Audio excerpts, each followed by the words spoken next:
Wielste drok werken we het onder scancière pannen aan beide kanten van het gat in de kelders. Zocht bewenner Boukje de Vries naar het plak dat ze wennen had en wij wen je sil. Ze had de bouwplan bij haar. Deze verdieping, en dan zijn dit mijn 3 ramen. Alles wordt volslijn nee en daar had ze wel wat moeite mee.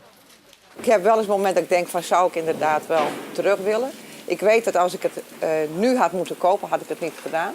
Want het is niet het soort huis waar ik voor kies. Maar ja, het zijn de omstandigheden, dus het is niet anders. Maar wat mis je dan vooral? De sfeer van de oude Ja, de sfeer pand? van het oude. Er zaten een aantal monumentale elementen in. En dat is natuurlijk weg. Voor ondernemers onder kelders wordt het een regentijd, want op een eind moet de stritten afzet worden. Voor een zaak in de startfase, liek als Turks restaurant Bosporus, zal het net makkelijk worden, verwachtte de eigenaar. Ik heb wel angsten, eerlijk gezegd. Hè? Omdat ik dat van vorige keer weet. Hè? Toen de boel afgesloten werd hier. Er komt wel een neetbregen over het wetter, maar het is de vraag wat meesten dan bij de zaak komen. Na de bron gaat de omzet al bot naar onderen. Dat was een drama eigenlijk een beetje voor ons. Je bent net in het 2e jaar, je begint net te stijgen. Je bouwt net een klanditie op en in één keer gebeurt zo'n grote brand. Redt u het überhaupt met het restaurant dan? Ik ga ervan uit, want je moet wel optimistisch blijven altijd. Hè? En je moet er gewoon voor je broodje knokken.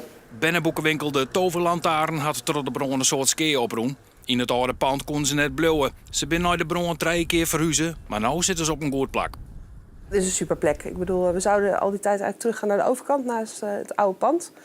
Maar goed, daar gaan ze nu bouwen en herbouwen. En nou, dat wordt wel een moeilijke plek. Dus we zijn gewoon heel blij dat we nu zo mooi op de Brol uitkijken en zo'n super fijne plek hebben. Wat de brand betreft en het hele gebeuren, dat is voor jullie wel afgerond. Ja, dat is helemaal afgerond nu, gelukkig. Maar wordt er nog veel over gesproken?